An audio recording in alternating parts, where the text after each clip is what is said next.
Hello, this is Nicholas Vinan from Silicon Chip Publications. Today I'd like to take you through our upcoming July 2026 issue.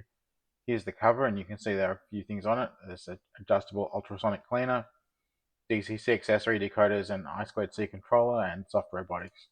Let's have a look at the contents page. We have 4 feature articles, 4 project articles, plus a number of columns: mailbag, circuit notebook, Surfaceman's log, vintage radio. The first feature is about soft robots, which are robots that are made of materials that bend. Then we have a review of a robot mop and vacuum cleaner. We have an article on making enclosures for electronics. We have a review of the latest Altium Designer version from 2026.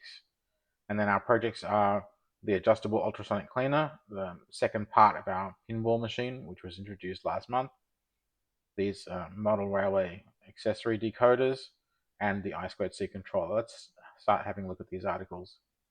This article on soft robots, you can see an example of one here. It looks a bit like an octopus, and we explain why you might want a soft robot. There are various reasons, such as squeezing through gaps, being able to survive drops and shocks, being able to handle delicate items, things like that.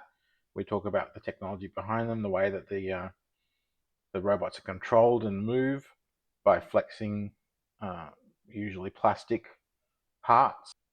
And we talk about the fact that some of them can be powered by fluidics. So in fact, it's actually possible to have a robot with no electronics. It can be completely controlled by fluid pressure.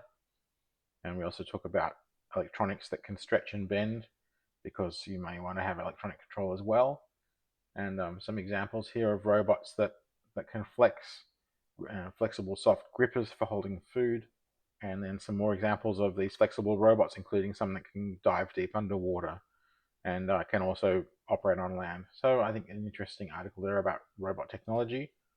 And then the next article is a project. It's this adjustable ultrasonic cleaner. We've published a couple of, at least 2 ultrasonic cleaner projects before, but the idea behind this one is the last one that we published was tried to be clever, and basically the challenge is that when you're trying to clean something in an ultrasonic bath, basically what you do is you put something dirty in a pool of liquid, and you have an ultrasonic transducer that agitates that liquid at very high frequencies.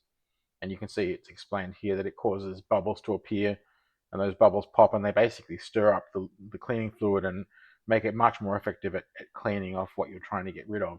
The challenge is that to create these bubbles, the transducer that's connected to the fluid bath needs to be driven at the correct frequency.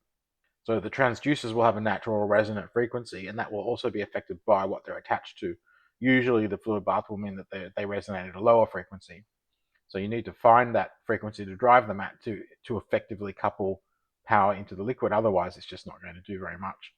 And the previous version automatically tried to find the resonant frequency by sweeping the frequency over a range and measuring the power delivered to the transducer, which worked, but it had the disadvantage that you had to have the voltage drive to the transformer well matched to the container and the fluid, so that it would be delivering the correct power when it found the resonant frequency.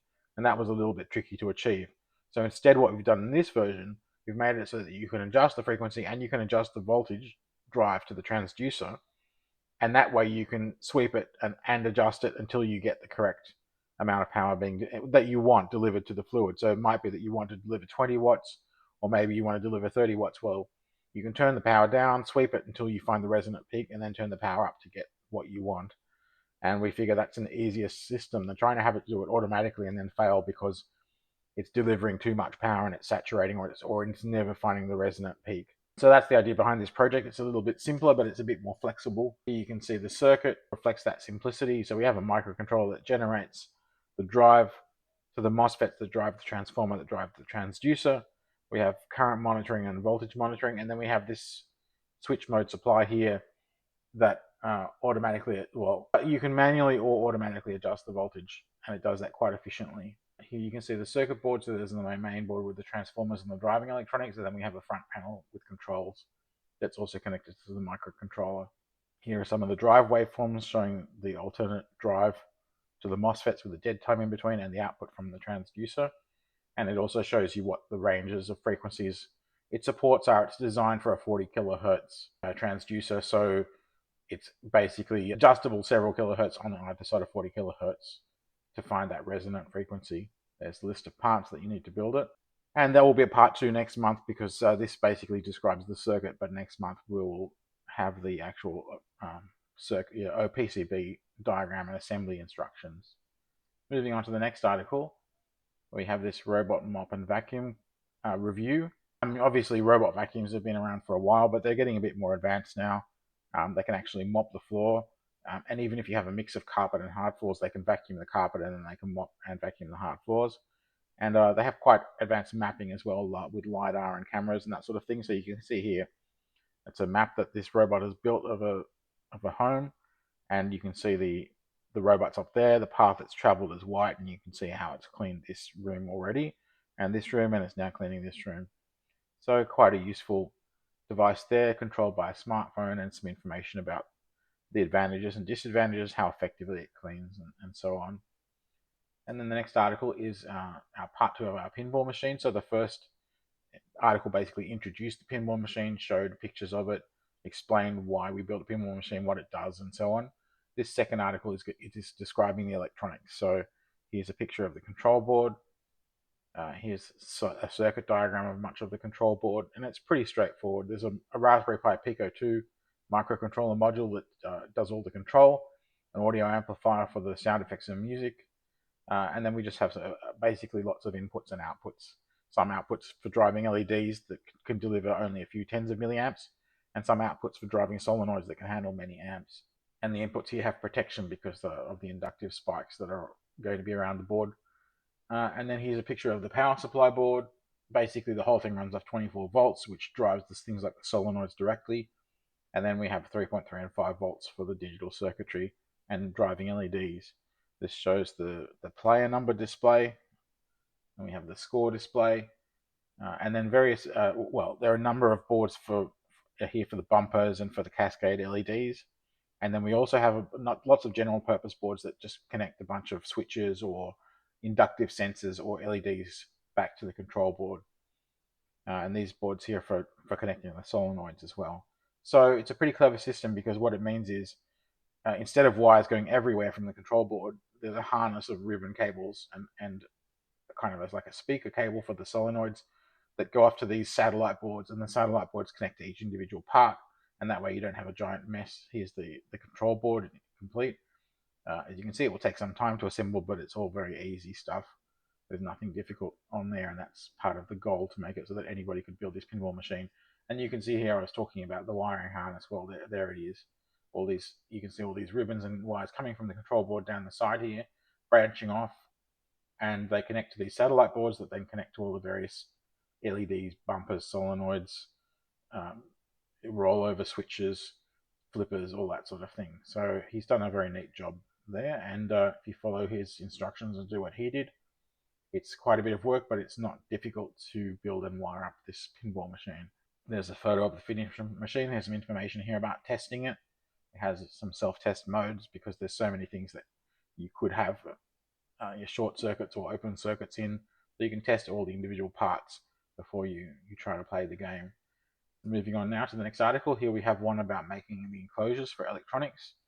And basically he's come up with a system where you can 3D print these corner pieces and then laser cut or hand cut or otherwise, or you can also use PCBs for the front and rear panels, and then just bits of timber cut to size for the side panels, and it makes a neat little enclosure that can be any size you want. So you just adjust these the scale of these things, the corner prints, to be the depth of the enclosure, cut the panels to be the height and width, and then it just goes together with screws. So clever little system there. And now we have another project, these DCC accessory decoders. So basically these are for doing things like controlling points, controlling semaphores, lights in stations, or all around a model railway layout.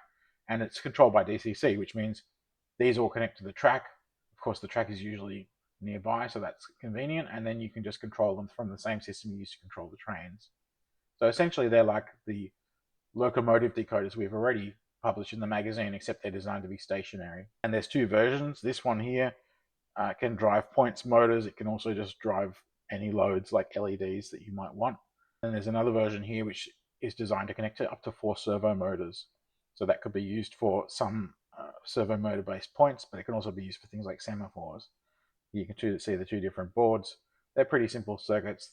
They use a microcontroller and a regulator and not much else. Here, this is I2C controller we're about to introduce, and another article is can be used to program and control these as well. And this shows how the motors can be connected to the servo board. And here we have some connections for points motors, which may be basically solenoids that just flip the points from one direction to another. And this shows how you can connect it to an Arduino for testing. And some of the interface on this, so he's updated the base station software to control accessory decoders on the track, because we have our own base station design as well. There's the list of parts. That's pretty much it. Moving on to the I2C controller, which I mentioned briefly before. It's a very simple little board that plugs into these accessory decoders, and it can be used to control the accessories. It can also be used to set addresses and things like that. And part of the reason for this is that while you can program accessory decoders connected to the track through DCC, it's not an ideal system. It's much easier to just build this board with a screen and some buttons, plug it in, and you can set it up very quickly. And you only have to build one because you can just unplug it and plug it into another accessory decoder. Our next article is this review of Altium Designer, which is a circuit and PCB design software. And it's updated each year, and this year is a relatively minor update. There are a few improvements here and there, so we've talked about that. And then we have Serviceman's Log, which is some stories about repairing and servicing equipment. And there's various stories this month talking about fixing a Samsung monitor that had a lizard crawl inside it, fixing garden lights, repairing headphones, and some tracks that corroded on a JVC receiver. Also a gas heater fan repair. And then we have vintage radio with these retro 60s style radios that look kind of like telephones. Some interesting aspects to them. There's a few different circuits. They weren't all the same. So here's the circuit of one version, another version, and he shows how the components are packed into these interestingly shaped boards to fit in there. There's another circuits and performance details, adjustment and setup, and a bit of history of Panasonic. So it's quite an unusual product that's quite collectible now. Well, that's this issue. There are other articles I haven't gone over. There's a section with letters from the readers, Circuit Notebook, and a few other bits and pieces. But I've covered all the major articles. So this magazine goes on sale around the 22nd of June. So subscribers should already be receiving copies, and it will be available from newsagents very soon. I hope you've enjoyed it. Thank you, and continue supporting the magazine.